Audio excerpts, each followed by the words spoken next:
transfer. Thank you. A new question. The member from Kitchener-Conestoga. Thank you, Speaker. My question is to the Minister of Health.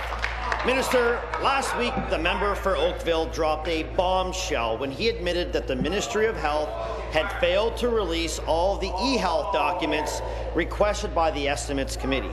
And he didn't just make that statement once.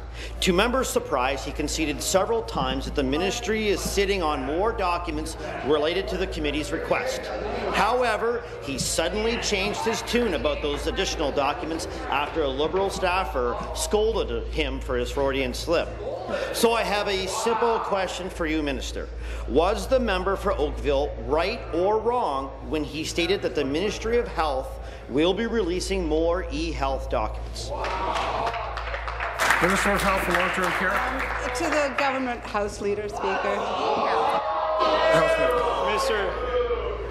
Mr. Speaker, I appreciate the mischief that the honourable member is trying to make. I think it's important to correct the record here, Mr. Speaker. On February 20th, the legislature unanimously passed a motion to appoint committees and membership. It was supported by all members in this House. It was a unanimous motion.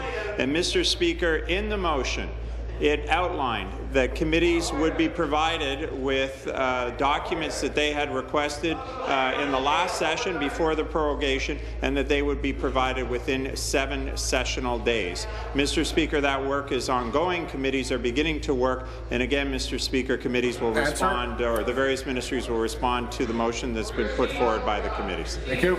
Supplementary. Back to the minister. We still don't have all the documents from the ministry that we've asked for. We've got plenty of eHealth, but we're asking specifically from the ministry. And I'm sure you must have cringed when you heard the comments made by the member from Oakville. Perhaps she even questioned whether it was worth $1 billion and a gas plan cancellation to save the member's seat in the last election. I hope the minister can understand why we're all a little skeptical when we hear the Liberals claim they have complied with the House, especially when it comes to providing documents. I'll remind the minister that on 2 different occasions now, the Liberal government was forced to retract statements falsely claiming all the gas plant documents had in fact been released. So I have to ask the minister, with such a poor track record on transparency, why should anyone believe you're actually telling the truth now? That's a good question. Thank you.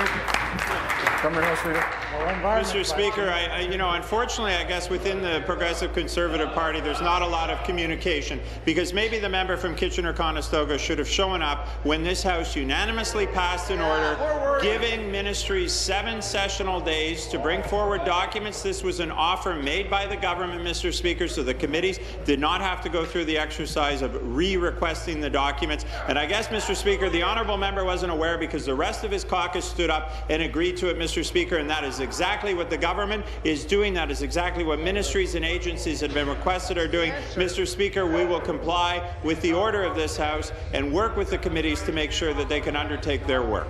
Thank you. New question. The member from